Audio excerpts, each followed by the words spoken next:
Good morning, everyone. Today, we are discussing a very important topic accessing safe and secure websites. With the internet being such a big part of our lives, understanding how to access secure sites is essential for protecting our privacy and personal data. Let's start with a basic question. How do you know if a website is safe and secure? Priya, would you like to share your thoughts?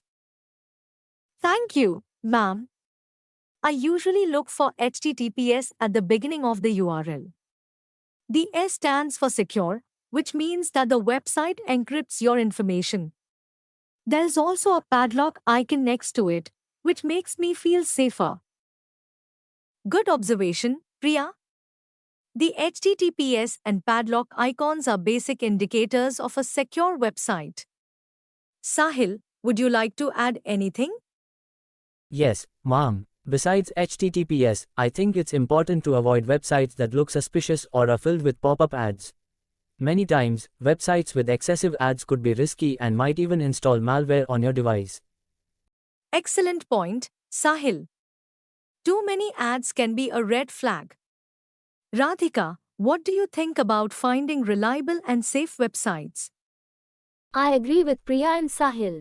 In addition to looking for HTTPS, I try to use websites from reliable sources, like known organizations or official sites. And I avoid clicking on unknown links in emails or messages, especially if they seem too good to be true. That's very wise, Radhika. Avoiding unknown links is a great way to stay safe. Aman, what about you? How do you make sure the websites you visit are secure? I mostly stick to trusted sites, like well-known platforms or those I've used before. I also check for an About section on new sites to see if they provide proper contact details. If a site looks professional and has a clear purpose, I feel it's probably safer. Good approach, Aman. Professional-looking sites and transparent contact information can help indicate a site's credibility. Let's talk about online payments. What precautions would you take when making a payment on a website?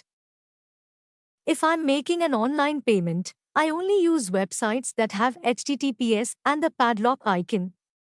I also make sure to use trusted payment methods and avoid saving my card details on websites I don't fully trust. Same here. I also check for verified by Visa or MasterCard secure code on payment pages because they add an extra layer of security. Plus, I avoid using public Wi-Fi when making payments to prevent anyone from intercepting my data. Great tips, Priya and Sahil. Secure payment symbols and avoiding public Wi-Fi are definitely good practices. Radhika, do you have any additional advice? Yes, ma'am. I prefer using two-factor authentication if the website offers it, especially for banking. This way, even if someone somehow gets my password, they still need a code from my phone to access my account. Very smart, Radhika. Two-factor authentication is an excellent security measure. Aman, what would you add? I think it's also important to keep track of any suspicious activity after making a payment. I check my bank statements regularly to catch any unauthorized transactions quickly. Fantastic advice, Aman. Monitoring your accounts is key. Now, let's consider a situation. What would you do if you accidentally clicked on a suspicious link? I would close the tab immediately and run a security scan on my computer to check for any potential threats. Same here, but I would also clear my browsing history and cache, just to be safe. If it was a link from an email, I'd mark the email as spam. Those are good steps, Priya and Sahil. Thank you all for sharing such valuable insights. These tips will help everyone make safer and smarter decisions online. Great discussion, everyone.